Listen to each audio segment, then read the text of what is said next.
Here's what's interesting. The growth mindset embraces the growth, embraces the challenge, embraces the change, whereas the fixed mindset constantly fights it. So I guess the question is, do you want to be a change fighter, or do you want to be a person who flows with the change? When I'm talking about change, I'm talking about new technology, talking about new ways of doing things. I'm talking about things that help us to become more efficient, more effective, more successful, more adaptive, more embracive, more inclusive. I'll tell you what, we need a growth mindset for all of those things. So how do we cultivate a growth mindset? You know what's so great about a growth mindset? This is not a genetic trait that the lucky people were born with and the unlucky people don't have. A growth mindset is really about neuroplasticity. It's about developing a new set of traits as a result of applying a couple of simple principles that I'm going to talk about right here.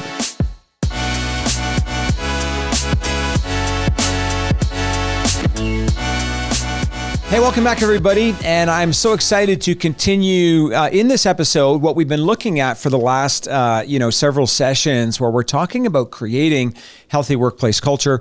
Of course, I could give it all to you in one episode and just jam it all down your throat.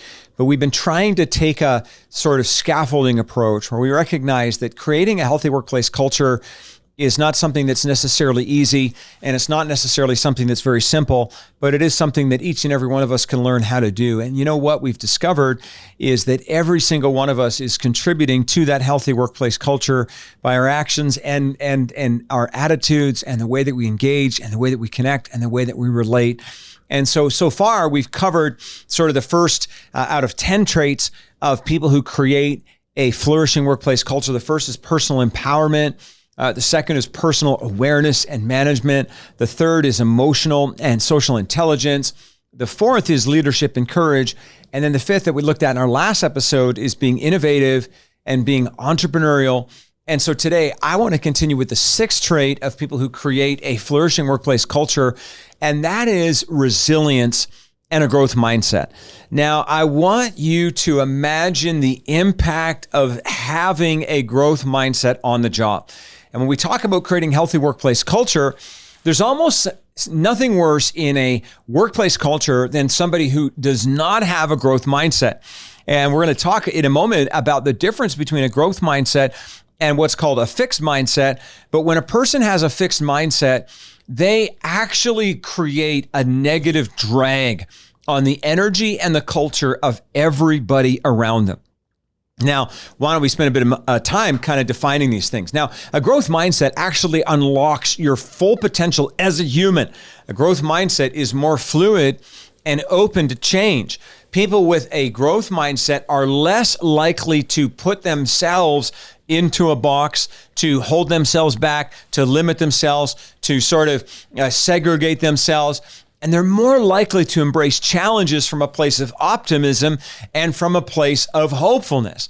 Now, the primary researcher who kind of unlocked this for us was Dr. Carol Dweck, a psychologist who discovered that when somebody has a growth mindset, they tend to believe that their intelligence is malleable and their abilities. Now, the word malleable is not one that you necessarily hear a lot, but it means that you can grow and cultivate your intelligence. You can grow and cultivate your abilities, that you can actually develop your brain, that you can move out of just being limited by this and that and all of the limitations that you may have felt in your life, and you can develop a whole new skills. On the other side, people who have a fixed mindset constantly tell themselves a story that all of my abilities and all of my skills are fixed. And so Sally in cubicle 1, she can learn how to do new things, but me over here, Tom in cubicle 2, I can't learn how to do anything new. I just am what I am. I couldn't learn that. I can't become, I can't grow, I can't evolve, I can't adapt, I can't develop. And so you can imagine what this looks like in a workplace, because you've all heard the saying, and it's actually true, that the only constant is change. And what that means is that the speed of change is accelerating so fast. I mean, in today's world, and we're not going to slow it now. And that was kind of all before AI. And now AI has come into the picture, and everything is just shifting so fast. And so the person with the growth mindset kind of looks at that and says, hey, I know this is going to be challenging, and I know I'm going to have to strap my seatbelt on, but I've got this. I've got this. Whereas the person with the fixed mindset is constantly fighting the change itself. They don't believe that they can develop. They don't believe that they can grow. They don't believe that they can become. And here's what's crazy. What's crazy is that people with a growth mindset not only learn more new things, but they learn those things faster and better. That's what's crazy. Because when you have a growth mindset, what ends up happening is you will learn not only more things, but you'll learn those things faster and better than somebody who doesn't have them. You know, here's what's interesting. The growth mindset embraces the growth, embraces the challenge, embraces the change, whereas the fixed mindset constantly fights it. So I guess the question is, do you want to be a change fighter, or do you want to be a person who flows with the change? Well, the growth mindset is going to be the thing that determines it. Now, I'm not saying we should flow with every change, because some change is bad. And sometimes change itself is something that we need to not just adapt to, but sometimes we need to put our foot down. But when I'm talking about change, I'm talking about new technology, talking about new ways of doing things. I'm talking about things that help us to become more efficient, more effective, more successful, more adaptive, more embracive, more inclusive. I'll tell you what, we need a growth mindset for all of those things. So how do we cultivate a growth mindset? You know what? You know what's so great about a growth mindset? This is not a genetic trait that the lucky people were born with and the unlucky people don't have. A growth mindset is really about neuroplasticity. It's about developing a new set of traits as a result of applying a couple of simple principles that I'm going to talk about right here. The first one is, if you're going to cultivate a growth mindset, you have got to manage your mind. Your mind. Now, this is really tough for people today. I can't tell you how many people just in the last week have said to me, Abe, I can't get control of my thoughts. Abe, I can't get control of my thoughts. I have all these random thoughts coming in my mind. I don't know what to do. Listen, I'm not saying that you can control every thought that comes in your mind, but you have 100% control over the thoughts that come in your mind that you choose to fixate and focus on. And so I can be driving down the street and I can be thinking as I'm driving, oh, that's a crazy person, or oh, that's weird, or oh, that's interesting, or oh, that's whatever. But I don't have to go down that bunny trail.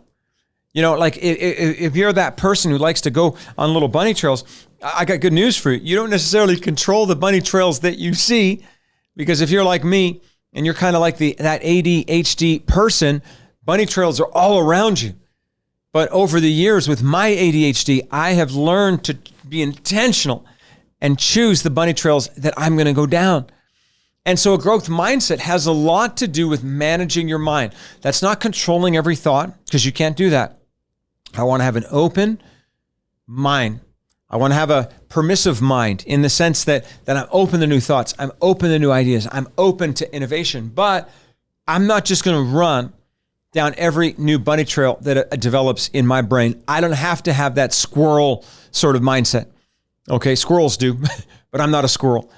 The second thing that we can do to cultivate a growth mindset is to manage your mood. I'll tell you what, it is unbelievable the impact that your mood has on either having a growth mindset or a fixed mindset.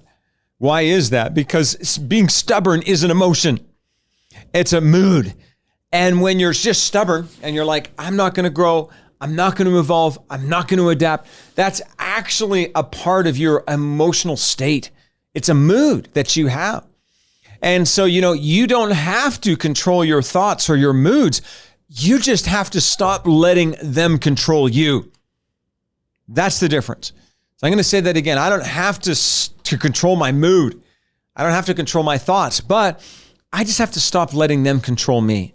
This is an absolute game changer for some of you listening to this. The greatest weapon that you have against stress and a negative mood and fear and anxiety is your ability to choose one thought over another. That's the greatest weapon you have. So like I said in a previous episode, I've wrestled with ADHD for many years, and anxiety and even panic attacks. And sometimes I don't choose those things. Matter of fact, I think I rarely do. I mean, who would choose that?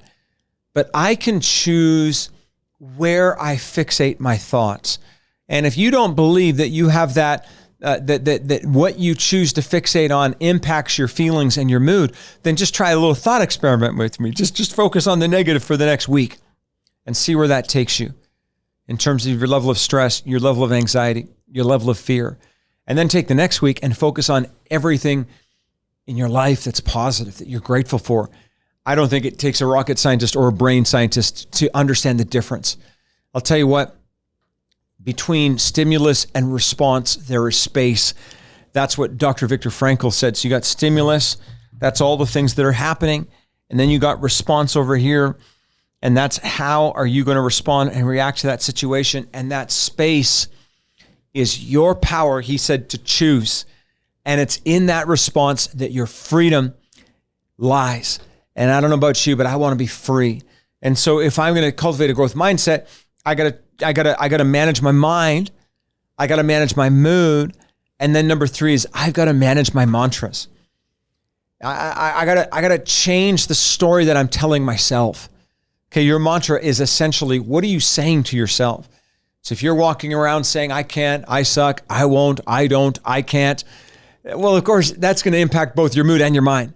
But if you walk around saying, I've got this, I am happy, I am healthy, I am capable, I have confidence in my abilities, success is my driving force, meaning and fulfillment is mine. If you walk around saying all of the positive mantras over your life, everything will begin to shift for you. Now, take my word for it, but you don't just have to take my word for it. If you come into the workplace with a resilient and a growth mindset, you better believe that that will create a flourishing or healthy workplace culture that everyone around you will feel. And you can see a growth mindset. I guarantee you, if you just do this little experiment at the next staff meeting or team meeting that you guys have, just sit in the circle and just be quiet and just watch who's got a growth mindset and who's got a fixed mindset. You'll tell the difference based on the attitude. As the projects are assigned, as the boss or the team leads are talking about the shifts or the new decisions or the new policies, the new programs, there'll be some who are sitting there and they're all upset, and you can see their facial expression going from bad to worse. And that's because oftentimes that fixed mindset tells us we can't before we even try. And so what I would say, friends, is understand the difference, growth mindset, fixed mindset, and make sure that you're applying a fixed mindset only when you absolutely have to, right? But I think for most people, the fixed mindset is the default position when we want to make sure that the growth mindset needs to be the default position. In other words, we need a fixed mindset when there are some things that you should be stubborn about. I always tell people, be stubborn about your values. In other words, things like integrity, things like fairness, things like empathy. Be stubborn about those things.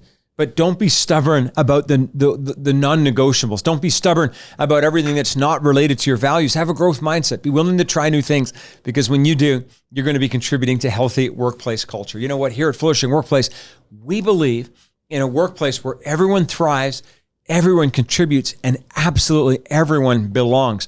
But creating that is not necessarily easy. And so would you go to flourishingworkplace.com, book a free discovery session. We will work with you and develop a detailed roadmap for creating that flourishing workplace. And then we will walk with you to implement. That's flourishingworkplace.com. Please go there today. Thanks for tuning in, and we'll see you in our next video.